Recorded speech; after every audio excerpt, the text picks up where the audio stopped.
So ഇന്ന് ഞങ്ങൾ തുമ്പൾ ബീച്ചിൽ പോവായിരുന്നു. അപ്പോൾ സംഭവം പപ്പയ്ക്ക് കുർബാന കാണാത്തതുകൊണ്ട് ഇപ്പം നമ്മൾ ഇപ്പോഴാണ് പോകുന്നത്. ഇതല്ല കേട്ടോ എൻ്റെ ഡ്രസ്സ്, ഞാൻ ഡ്രസ്സ് മാറ്റിയിട്ട് വരാം. ഇതാണ് കേട്ടോ എൻ്റെ ഡ്രസ്സ്. ഇതാണ് ഫുൾ എൻ്റെ ഡ്രസ്സ്. കണ്ടോ, ചെരുപ്പൊക്കെ വലിയ രസമുണ്ട്. ഇത് എക്സ്റ്ററിൻ്റെ ഒരു ഹുണ്ടായി എക്സ്റ്റർ എന്ന് പറയുന്ന കാറാണ്. പിന്നെ അമ്മ, പപ്പ, ചേച്ചി എല്ലാവരെയും പിന്നെ അതേ തുമ്പോൾ ബീച്ച് എത്തി. പശുവിനെയൊക്കെ കണ്ട് ബീച്ചൊക്കെ എത്തി. അപ്പോഴായിരുന്നു ഞങ്ങൾക്ക് പരിചയമുള്ള കുറച്ച് മുഖങ്ങൾ അവിടെ കണ്ടു. ഞങ്ങൾക്ക് പരിചയമുള്ള കുറച്ച് മുഖങ്ങളെ അവിടെ കാണാൻ പറ്റി.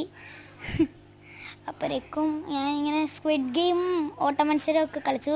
ഓട്ട മത്സരത്തിൽ ഞാനാണ് ഫസ്റ്റ് റൗണ്ടിൽ ജയിച്ചത്. അപ്പോൾ ഞങ്ങളിങ്ങനെ കളിച്ചിരിക്കുമായിരുന്നു. പിന്നെ എൻ്റെ ചെരുപ്പൊക്കെ വെള്ളത്തിൽ പോയി. ആരോ വന്നിട്ട് ഇതൊക്കെ എടുത്തു തന്നു. സോ ബൈ, ഇത്രയുള്ള വീഡിയോ. അപ്പോൾ സബ്സ്ക്രൈബ് ചെയ്യും.